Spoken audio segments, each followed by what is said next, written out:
Hello everyone. तो आज हम शुरू करते हैं अगला लेक्चर। वही चैप्टर 1 चल रहा है अपना।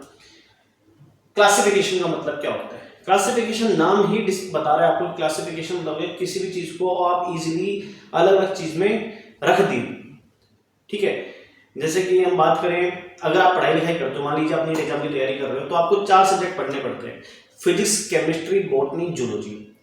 अब मान लीजिए आप अपनी स्टडी टेबल में बैठे हो और आपके पास 20 किताबें रखी हुई हैं आपके सामने टेबल के।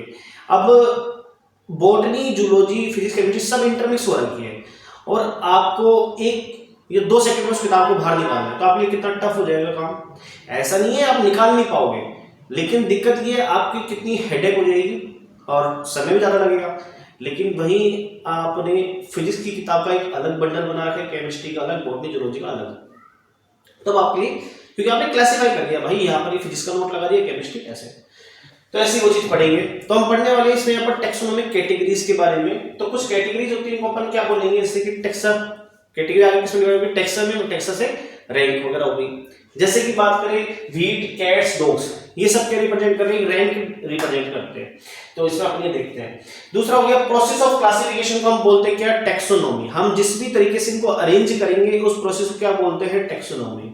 आपने बेसिक्स का पढ़ा हुआ 9th 10th में आता है थोड़ा सा एनिमल किंगडम का, कि जो टेक्सोनोमी क्या होते हैं, वो क्लासिफिकेशन में एक तरीके से जो होते हैं प्रोसेस करते हैं, उस प्रोसेस को बोलते हैं क्या, टेक्सोनोमी। जो मॉडर्न टेक्सोनोमी होती है वो इन 4 कैरेक्टर के ऊपर डिपेंड करती है कि भाई ये चीजें देखी जाती है। एक एक करके हम डिस्कस करते हैं। पहला हो गया एक्सटर्नल एंड इंटरनल स्ट्रक्चर। वो ऑर्गेनिज्म बाहर से कैसा दिख रहा है उसके बेस पर हम क्लासिफिकेशन करते हैं। इनसाइड वो कैसा है उसके बेस पर हम क्लासिफिकेशन करते हैं। ठीक है। दूसरा हो गया स्ट्रक्चर ऑफ सेल। अभी इसके बाद जो चैप्टर आएगा उसमें देखेंगे डिफरेंट डिफरेंट टाइप के स्ट्रक्चर्स होते हैं सेल के। जैसे कोई सेल होती है उसकी वो स्फेरिकल शेप में होता है, कोई रोड शेप में, कोई इरेगुलर अमीबॉइडल शेप में, उसके बेस पे। दूसरा हो गया डेवलपमेंट प्रोसेस। डेवलपमेंट प्रोसेस का मतलब होता है कि कोई ऑर्गेनिज्म का डेवलपमेंट किस तरीके से होता है, किसका डायरेक्ट डेवलपमेंट होता है, किसका इनडायरेक्ट होता है। ये डायरेक्ट इंडायरेक्ट क्या होता है, आने वाली क्लासेस में सीखेंगे इसको। नेक्स्ट हो गया ecological information.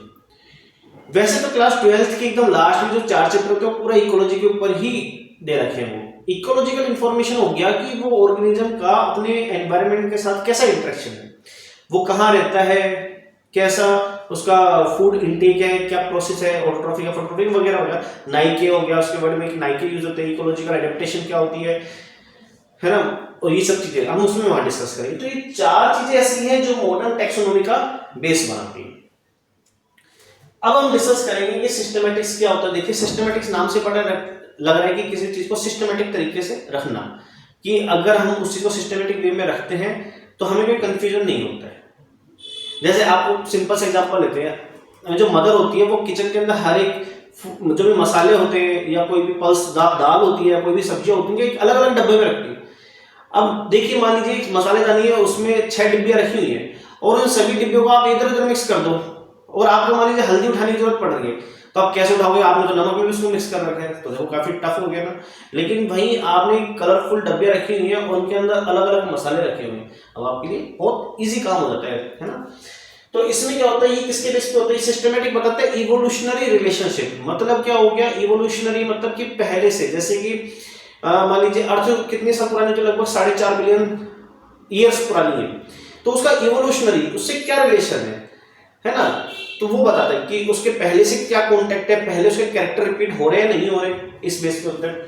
Visualise evolutionary tree है ना। जैसे कि बात करते हैं कि जो छिपकली है, हम क्या बताते हैं कि इसका जो कॉन्टेक्ट है पहले किससे रहा होगा, डायनासोर से रहा होगा, तो वो इवोल्यूशनरी ट्री को रिप्रेजेंट करता है। ठीक है।